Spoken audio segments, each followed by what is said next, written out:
மரியாதைக்குரிய திருமதி சரவிமா அவர்கள் முகாமை தூக்கி வைத்து சிறப்புரையாற்றுவதற்காக வருகை புரிந்திருக்கிற மாண்புமிகு உணவு மற்றும் வழங்கல் துறையினுடைய அமைச்சர் அன்னை சோனியா காந்தி அவருடைய வழிகாட்டுதலில் டாக்டர் மன்மோகன் சிங் அவர்கள் பிரதமராக இருக்கிற போது கிராமப்புறங்களில் இருக்கிற ஏழை எளிய மாணவர்கள், கூலி வேலை செய்கிற பெற்றோருடைய பிள்ளைகள்,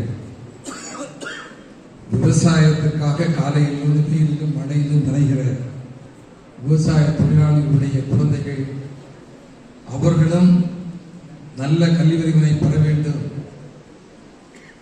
மருத்துவர்களாக, பொறியியல் வல்லுநர்களாக, சட்ட வல்லுநர்களாக பல்வேறு துறைகளிலே வளர்ச்சி பெற்று மேலை நாடுகளிலே சென்று அவர்களும் தன்னுடைய வாழ்க்கை தரத்தை உயர்த்த வேண்டும் என்பதற்காக இந்த திட்டம் கடந்த காலத்தில் கொண்டு வரப்பட்டது. 2004 2014 வரை ஏறத்தாழ 54,000 கோடி ரூபாய் இந்தியா முழுவதும் பல லட்சக்கணக்கான மாணவ செல்வங்களுடைய வாழ்வை வெளியேற்றி வைப்பதற்காக கடந்த காலத்தில் அந்த திட்டம் செயல்பாட்டுக்கு கொண்டு வரப்பட்டு செயல்படுத்திக் கொண்டிருந்தோம். இங்கே அருமைக்குரிய நிதி ஆலோசகராக இருக்கிற திரு வணங்காம்பி அவர்கள் பேசினார்கள். நான் அதை முழுமையாக ஆமோதிக்க கடமைப்பட்டிருக்கிறேன். மாணவ செல்வங்களே,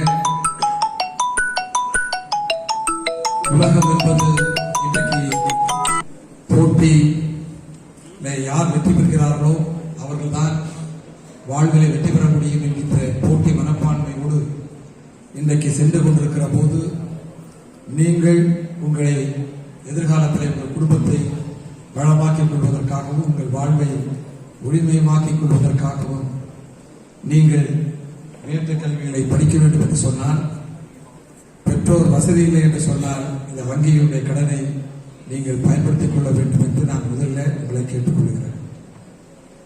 ஆனால் திரு வணங்காம்பி அவர்கள் சொன்ன கருத்து இது எந்த அளவுக்கு ஏன் சாத்தியமாகப்படவில்லை என்பதையும் அதனுடைய இன்னொரு கோணத்தை நான் சிந்தித்து பார்க்க வேண்டும். நீங்கள் சொன்ன அறிவுரைகள் மாணவ செல்வங்களுக்கு எந்த அளவுக்கு பயன்படுகிறதோ அவர்களுக்கு இது தெரியாமல் இல்லை, பெற்றோர்களும் உணராமல் இல்லை. ஆனால் வங்கிகளிலே சென்று தன்னுடைய பிள்ளைகளை படிக்க வைக்க வேண்டும் என்பதற்காக கடன் கேட்டு அவர்கள் தினசரி நடந்து அவருடைய செருப்பு தேய்ந்ததுதான் மிச்சமாக இருக்கிறது தவிர, வங்கிகளில் கடன் கொடுப்பதற்கு எத்தனை வங்கியினுடைய அதிகாரிகள் மனசாட்சியோடு செயல்படுகிறார்கள் என்பதை தயவுசெய்து சிந்தித்து பார்க்க வேண்டும். எனவே இந்த கூட்டம் மாணவர்களுக்கு நடத்துவதற்கு பதிலாக வங்கிகளுடைய அதிகாரிகளுக்கு அமைத்து அவர்களுக்கு ஒரு